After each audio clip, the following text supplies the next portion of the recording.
This is Radio Free Hillsdale, 101.7 FM. I'm Scot Bertram, and with me today is State Senator Mike Shirkey, also the Senate Majority Leader for us here in Michigan. Senator, how are you?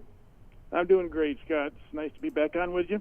Always great to talk. SenatorMikeShirkey.com, and you can find him on Facebook as well. Search for Senator Mike Shirkey, serving the 16th State Senate District, Branch, Hillsdale, and Jackson counties. Senator, I wanted to start, I suppose there's been a whole lot of writing in the past week and a half, 2 weeks or so, about potential changes to state gun laws in the wake of the recent tragedies. The stories generally are looking for action, as I'm sure you understand, or at least understand that is their perspective.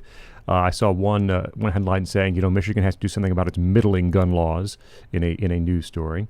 What is the conversation like? Is there any discussion about doing some sort of legislation, or are you comfortable with where we are? I am personally very comfortable with where we're at, and you're going to hear me say over and over again, Scott, that what we really need is people to pay more attention to their neighbors, their friends, their families, and so forth. In almost every case over the last few years, there have been very clear signals that somebody should have picked up on. And there's no law. There are no laws that we can pass, no limit to the number of laws we can pass that can affect and can guarantee that folks don't do very desperate and crazy things. We have a dearth of hope in this culture, in this country.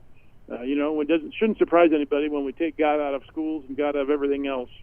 That has repercussions, and frankly, long-standing repercussions. And I won't get off on my soapbox on that topic right now, but I'm very, very reticent to try to solve these kinds of problems by just passing more laws. We have laws in the books today that allows family members to question people and their motivations and what they might be saying and in inferring they might do, and allowing law enforcement to do some investigation. And if that investigation leads to something of suspicion of a certain level, they can actually take action, like confiscating guns on a temporary basis. Putting more laws in place, I'm not convinced will make it any better. It just make people comfortable or make people happy that we've actually taken action, and that's not what government's role is. However, having said that, there have been some red flag laws introduced in Michigan in the Senate, and they're assigned to a committee that I chair, and I have said that I'll probably have a couple of hearings to allow those to be vetted a bit, but the focus is going to be on what do those new proposed laws do different than what current laws already provide? Yeah, tell us about that if you could, because it sounds like you're saying that there are already laws on the books that do things very similar to what some of these proposed red flag laws would do. Yeah, well, if you've got a family member, Scott, that you think is demonstrating a propensity to harm themselves or others, and particularly as it relates to their comments or actions with regard to weapons, for instance, you can report that to law enforcement. They have every right today under current law to have a casual conversation with those folks and make their own determination of whether action needs to be taken. The red flag laws, so-called red flag laws, would require action. And in my mind, due process is something that we need to very carefully hold and nurture in our hands and protect, because I'm not going to have a law that allows two neighbors to get in a spat and one to report the other unofficially or untruthfully, just because they've had a spat, and make that actionable by law enforcement. And that's kind of where the line is here in terms of how do we navigate this. These occurrences, these very tragic occurrences, always cause all of us to want to viscerally react and do something. And, we have a culture problem in this nation that's deeply rooted. And, laws are not going to affect and not going to change that culture problem like we'd hope they would. State Senator Mike Shirkey with us here, Radio Free Hillsdale, 101.7 FM. I'm Scot Bertram. Senator, I recall, I guess it had to be about a year ago or so at this point, you and I discussing the potential legalization of recreational marijuana on the ballot. The voters approved that legislation But one of the things we talked about back then was how hard it would be to amend that legislation if it were approved via the ballot box. Needs, I believe, 3/4 support. Now I'm seeing stories about work groups and people looking at the law and saying, hey, there's all these problems. Let's work on these fixes. And we talked previously, that's going to be difficult. What have you seen so far, and what are the problems that have cropped up? That's a good news, bad news story. The bad news first is that what you and I talked about and predicted actually has come to fruition. That law, as written and passed by the voters of Michigan, has a lot of flaws in it. That's the bad news. The good news is that we've got sort of growing bipartisan support to go after and make some of the important changes necessary to provide law enforcement more latitude, and also to provide clarity in the employment area. Right now, there's kind of confusing as to what can be allowed or not allowed, and how much of that can be affected by rules within for instance, my factory. Mm-hmm. So there's a growing list of things that I think the ambiguity needs to be addressed, and I'm pleased to see that we've got a very broad bipartisan effort being made to evaluate those. That's not going to be fast, but I think it is sincere, and I believe we will be able to take action on it this calendar year. Have there been any new issues, any new problems that perhaps you did not foresee just from the legislation text itself?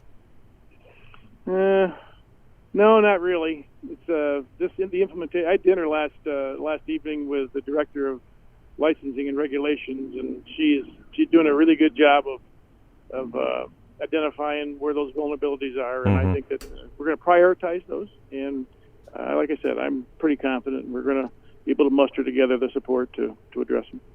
State Senator Mike Shirkey with us as your work as the Senate Majority Leader, of course, involves budget preparation.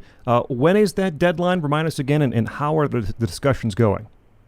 We're constitutionally required to finish a budget by September 30th every year. We have, for the last 8 years, done that far sooner than now. With a new governor and split government, the environment's a little different. But I would say to you with full confidence that we are not going to have a problem of going past that date and having to pass a continuation budget. We will get it done. We had a meeting last week with my governor and my speaker and myself, and we've started now to identify areas where we are in agreement and checking those boxes, and some of those areas where we still need to work on. And included in that is road funding, and I won't give you too many details, but I'll give you this one specific detail. I can promise you there will not be a 45-cent gas tax increase. So that's a good thing, especially as we saw those prices climb up to around $3 a gallon a few weeks ago. Yeah. There does seem to be this attempt to claw what they would call it a revenue, I suppose, tax money, whether it be through that gas tax. We talked previously about the push for a potential progressive tax. I saw recently an idea about expanding the state's sales tax to apply to transportation services. Is that at least an idea that you have heard discussed or at least brought up recently?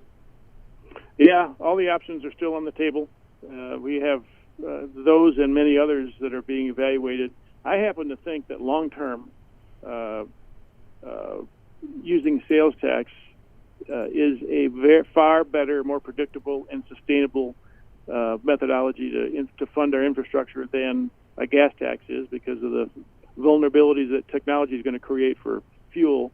But that requires a vote of the people. Mm-hmm. And so there's a good chance, Scott, that we may pass some laws in this current budget to raise funds for roads, and then offer voters an opportunity to repeal those in exchange for let me just use it as an example. Don't take this as literal. In exchange for a 1 cent increase in sales tax, all of which would be dedicated to roads going into the future. And frankly, I'm going to be doing some polling on that question over the next couple of weeks, just to see how people feel about it. It's a better solution than fuel tax. But I also want to remind you that I've been saying since January, our approach to this is, number one, to evaluate current spending and redirect current spending that we think is less important than roads and put it towards roads. You'll see evidence of that in our budget. The second step is to reevaluate our cash flows in the state of Michigan and do the same. And then only the third step is to evaluate and make a recommendation on modest increases in revenue. So we are following that plan to the T, and I believe that for the most part, people will see that we've fulfilled that promise, and will be happy with what we come up with. Senator, very quickly before we go, it was a weird spring. It was a rough spring for a lot of Michigan farmers out there due to the moisture and all the floodwaters at times. Things have dried up a bit. What have you been hearing generally from farmers about the rest of the summer so far? Well, they've been rather. It's been very fun, very interesting. Things as far as weather is concerned tend to average out. So yes. If we have a really wet spring, what does that generally lead to? Dry stuff next. A dry summer. So I say this tongue in cheek with jest in my heart, but farmers always have to have something to complain about. And if I had a room full of farmers around me right now, I'd say the same thing. I love these guys and gals and women and families, but I hear that they're pleased that things are coming around. They're pleased that the president has released some funds to help, gap some of the underperforming areas, and especially with beans and corn. And I think it's going to end up being fine.